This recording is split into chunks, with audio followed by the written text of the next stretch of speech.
राधे राधे सभी को। आज अपन सभी घूमेंगे वृंदावन। दिन की शुरुआत में सबसे पहले अपन जाएंगे बांके बिहारी जी के, फिर जाएंगे निधिवन और फिर जाएंगे राधा रमन मंदिर और फिर जाएंगे प्रेम मंदिर और लास्ट में करेंगे प्रेमानंद जी महाराज के दर्शन। मैं हो चुका हूँ सुबह सुबह नहाकर तैयार और मेरी फैमिली भी हो चुकी है रेडी। मम्मी ने किया सामान पैक क्योंकि अभी करना है रूम को चेकआउट। सभी हो गए अपने तैयार और फिर लेकर अपने बैग चल देते हैं हम बांके बिहारी मंदिर के लिए। 500 मीटर की दूरी पे था इसलिए हमने उसको पैदल ही तय किया। यहाँ की एक बात बहुत कॉमन है, यहाँ पर बंदर आपका चश्मा और मोबाइल छीन के भाग जाते हैं। मेरी सिस्टर का भी चश्मा ले गया था और कम से कम यहाँ में 15-20 मिनट लगी थी अपना चश्मा वापस लेने में। फ्रूटी देने के बाद बंदर वापस चश्मा तभी देते हैं। फिर हम 1 घंटे भीड़ में खड़े होने के बाद फाइनली बांके बिहारी मंदिर के अंदर पहुँच जाते हैं। उधर जाकर हम सभी ने किए दर्शन।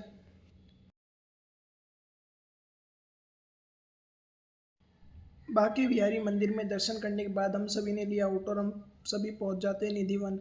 उधर जाकर आया काफ़ी मज़ा, पर यहाँ पर सब जगह जालियाँ और शेड लगा रखी क्योंकि यहाँ पर है काफ़ी ज़्यादा बंदर। यहाँ पर श्री कृष्ण जी गोपियों के साथ रासलीला किया करते थे और आज भी कहा जाता है कि रात के समय पेड़ गोपियाँ बन जाती हैं और आज भी यहाँ पर रासलीलाएँ होती हैं। और फिर जाते हैं हम राधा रमन टेम्पल। उधर जाकर राधा रानी के दर्शन किए।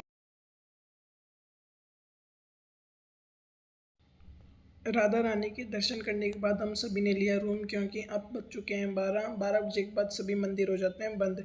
अब खुलेंगे शाम को ही। तो फिर मैं हो जाता हूँ नहाकर तैयार और अभी कुछ देर पहले आई थी यहाँ पर बारिश। फिर हम सभी चल देते हैं प्रेम मंदिर के लिए। यहाँ से 300-400 मीटर की दूरी पे, इसलिए हम उसे पैदल ही तय करेंगे। आप भी कभी वृंदावन घूमने आओ तो प्रेम मंदिर के पास ही रूम लेना है क्योंकि यहाँ पर प्रेम मंदिर के पास ही बांके बिहारी मंदिर है, इस्कॉन टेम्पल है और प्रेमानंद जी महाराज के दर्शन भी आराम से हो जाएंगे। फिर मैंने प्रेम मंदिर को पूरे को घूमा, काफ़ी मज़ा आया। ये हैं श्री भगवान कृष्ण और उनके भाई बलराम जब अपने मित्रों के साथ गाय को चराने जाते थे। जब श्री भगवान कृष्ण बांसुरी बजाते थे तब सभी बैठकर सुनते थे।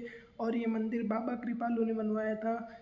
और जब इंद्रदेव ने काफ़ी बारिश कर दी थी तो श्री भगवान कृष्ण ने गोवर्धन पर्वत अपनी चिटकी उंगली पर उठाया था। अब बारी है प्रेम मंदिर के अंदर जाने की। ये मंदिर को बनने में पूरे 11 साल लगे थे। इस मंदिर के अंदर सारा काम मार्बल का कर रखा है और एकदम हाथों से ही पूरे मंदिर के अंदर ही मार्बल के अंदर ही कलाकारी दिखा रखी है। भाई कितना प्यारा लग रहा था ये मंदिर। लाइटिंग के साथ तो और भी अच्छा लगता है।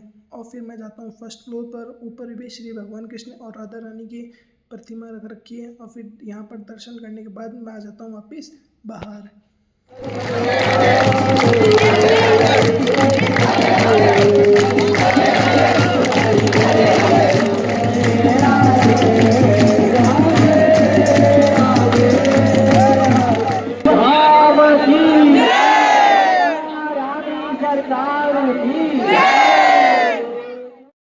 प्रेम मंदिर में डेली शाम को यहाँ पर कृपालु बाबा की झांकी निकाली जाती है। काफ़ी मज़ा आया उसमें शामिल होने के बाद। और फिर रात होते ही यहाँ पर स्नेक शो भी स्टार्ट हो जाता है और प्रेम मंदिर के लाइटों के कलर भी बार बार चेंज होते रहते हैं। और फिर झरने के ऊपर दिखाई श्री भगवान कृष्ण की बचपन की रासलीलाएँ।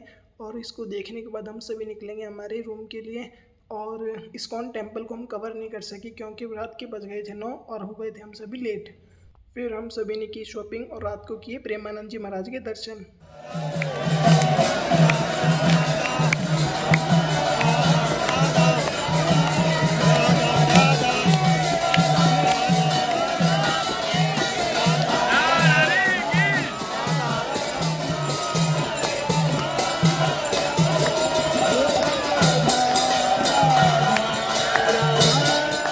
रात को 3:30 बजे प्रेमानंद जी महाराज के दर्शन किए और फिर 4:30 बजे तक रूम पर आ जाते हैं और सभी सोकर सुबह उठे।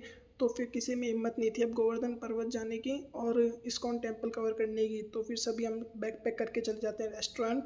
उधर जाकर खाना खाया और फिर हम सभी निकल जाते हैं रेलवे स्टेशन के लिए। अगर आप कभी वृंदावन और मथुरा घूमने आओ तो 3 दिन का प्लान बना के आना। 1 दिन मथुरा के लिए और 2 दिन वृंदावन के लिए। काफ़ी मज़ा आएगा। हमने 2 दिन में सब कुछ कवर किया, बस 2 चीज़ें छोड़ी थी और फिर हम सभी निकल जाते हैं अपने घर के लिए। ब्लॉग पसंद आया तो do like and subscribe. Radhe Radhe.